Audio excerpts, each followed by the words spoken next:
হ্যাঁ আমার ওই যে আমার ফোনে রিচার্জ নাই, যার কারণে আমার ফোনে যে রিচার্জটা আছে ওতে ভিডিও কল হবে না, অডিও কল হবে। অডিও হবে, ভিডিওটা আর আসবে না। তুমি শুধু আমার বেশি প্রশংসা করছো, তোমার করার সুযোগ দাওনি। তুমি অনেক সুন্দর, তোমার এই ফিগার অনেক সুন্দর। ফিগার নিয়েই পড়ে থাকলে আর কিছু আর বলবে না। হ্যাঁ না, ফিগার অনেক সুন্দর, চেহারা অনেক সুন্দর, এত বড় টল ফিগার। আমার লম্বা মেয়েদের পছন্দ বেশি। হ্যালো, শুনছি। তুমি অনেক লম্বা না, তারপরে অনেক ভালো লাগছে, মানে অনেক ভালো লাগছে। এবার হবে, ওগুলো তো ছিল। এবার এনে রাখবেন। হ্যাঁ হ্যাঁ, আমি যখন যাবো তখন এনে রাখবেন। আর আমরা এবার লং টাইম একটু সময় কাটাবো, যাতে আমার যাতে আরো বেশি ভালো লাগবে। আসলে কি আপনাদের কিছু ছিল না, আমারও একটা খুব নার্ভাস হচ্ছিলাম যদি কোনো ভুল হয়ে যায়, একটা মানে আমিও মানে যেহেতু কোনো প্রোডাকশন ছিল না, আমি বারে বারে ভাবছি যদি কোনো ভুল হয়ে যায় একটা টেনশন মাথায় কাজ করতেছিল। আর ওটা থাকলে আরো বেশি রিল্যাক্সে করতে পারবো। না তারপরেও তুমি তো আমার সুযোগ দিচ্ছ, বললে যে বাইরে ছিল। হ্যাঁ, আমি আমার সেকেন্ড বারে কিন্তু আমার মোটামুটি হয়েছে। সেকেন্ড বারে আর ফার্স্ট বারে হলো তুমি তোমার টেকনিকে নিয়ে নিলে, তাই না, হাতে করে। আর সেকেন্ড বারে হয়েছে বিছানায় শুনছি। আমি না ওই বিছানায় তো আছে, সালারা তো পাল্টাইনি, ওরা বুঝবে কি হবে, বলতেও তো পারতিস। হ্যাঁ, আমি এই দিকে সরে আসছি, এই কোনার দিকে, তো বিছানার কথা তো পাল্টাই দেয়নি চাদর। বললে তো সন্দেহ করতো। হ্যাঁ সেটাই, দেখি কালকে একটা বুদ্ধি করবানি, আগে থেকে ফেলে রাখবানি, বলবানি যে চাদর পাল্টায় দাও না কেন, চাদর ডেলি পাল্টাবো, এই বলে দিল। আমার না এখন এটা আমি সেটা বুঝতে পারছি, আপনি আসলে সত্যি অনেক সেক্সি। আমার মানে ধারণার বাইরে, মানে ধারণা ছিল না আপনি এতটা হট আর কি। আপনি তো জানেন একটা মেয়ে হিসেবে আমি খুব প্লিজড। হ্যাঁ না, আমি শুনছি, শুনে আমার ভালো লাগছে।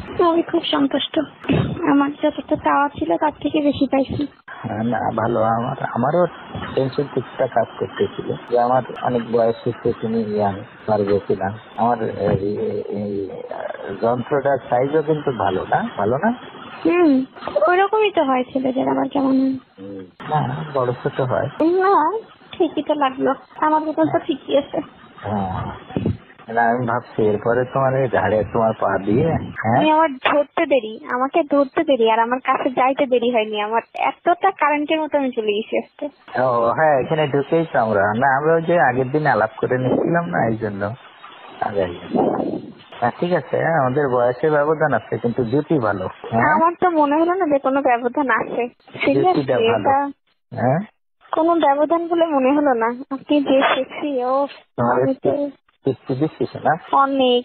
আমি আপনাকে, আমার এখনো মনে হচ্ছে যে কেমন একটা যেন হচ্ছে আমার সমস্ত শরীরের মধ্যে, অনেক মজা, মানে এত মজা তা কি বলবো, মানে অনেক সুপুরুষ একদম, যা ছিল তার থেকে আমার বেশি ধারণা হইল।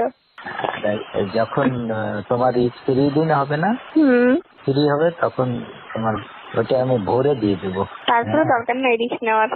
না, ফ্রি দিনে ভোরে ফেলবো একেবারে। আমার আসলে কখন কোন সময় হচ্ছে তো, মানে আমার ডেট অনুযায়ী হচ্ছে না, এই জন্য একটু সমস্যা ঝামেলা হচ্ছে। ঠিক আছে, জীবনের ঝুঁকি যেখানে ওখানে আমি ওগুলো নিয়ে আনায় রাখবো।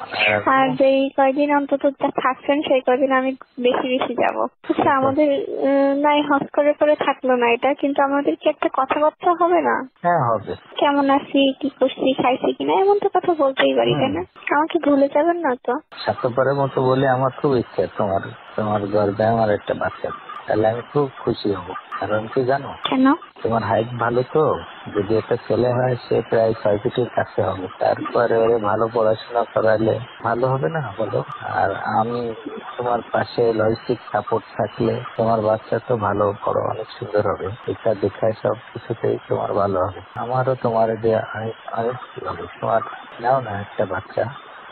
আমার তো এখনো তো আমি শারীরিকভাবে সুস্থ হতে একটা বছর সময় লাগবে। আগামী তুমি যখন হও তখন আমি তোমার হুমকির মধ্যে ফেলবো কেন? আমার বাচ্চার মা হয়ে যদি তোমারই বাচ্চা তার জন্য তুমি অসুস্থ হও, তাহলে বাচ্চা অসুস্থ থাকতে হবে, মারও তো সুস্থ থাকতে হবে। এখন যেমন তুমি যখন আমার বাচ্চার মা হবা তখন তো বউ আর তোমার ভিতর পার্থক্য কি বল? তোমার পর আমার অনেক মায়া থাকবে না? আমার আপনার সাথে অনেক মায়া জন্মায় গেছে, আমি বোঝাতে পারছি কিনা জানি না। আমি তো একটা মেয়ে, আমার কিন্তু এটা মানে একটা বারের জন্য আমার দ্বিতীয়বার ভাবতে হচ্ছে না যে আমি নিব না। আমি 1 সেকেন্ডে ভাবতে পারতেছি যে আমি নিব, আমি প্রস্তুত। আমার কাছে একটা স্মৃতিটা সারা জীবন থাকবে। আমি আপনাকে সত্যি অনেক ভালোবেসে ফেলছি। আর যেখানে দুটো মনের মিল হয়ে যায় সেখানে আসলে আমি মানে রনির সাথে একটু আনইজি ফিল করি, কিন্তু আজকে দিন আমার কাছে কোনো বাধাই মনে হলো না।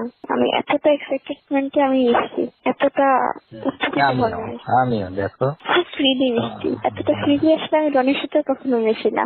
না তাই আমিও আমি না খুব চিৎকার করি, আমার কিন্তু আপনার বাসায় যে আমি চিৎকার করতে পারি নাই। করো, সেটা ওই আগ্রহ বাড়ে। তুমি চিৎকার করলে আমার আগ্রহ বাড়বে। করতে পারিনি, আমার খুব মানে মনে হচ্ছে আমাকে যেন খাঁচায় বন্দি করে রাখছে। আমি যেন আমি 100% দিলে আপনি আরো আমার হয়তো আমি 50% দিতে পারছি। ওকে, ঘুমাও, সকালে কালকে কথা হবে। ওকে, আল্লাহ হাফেজ। হ্যাঁ, কি ঘুমাইছো?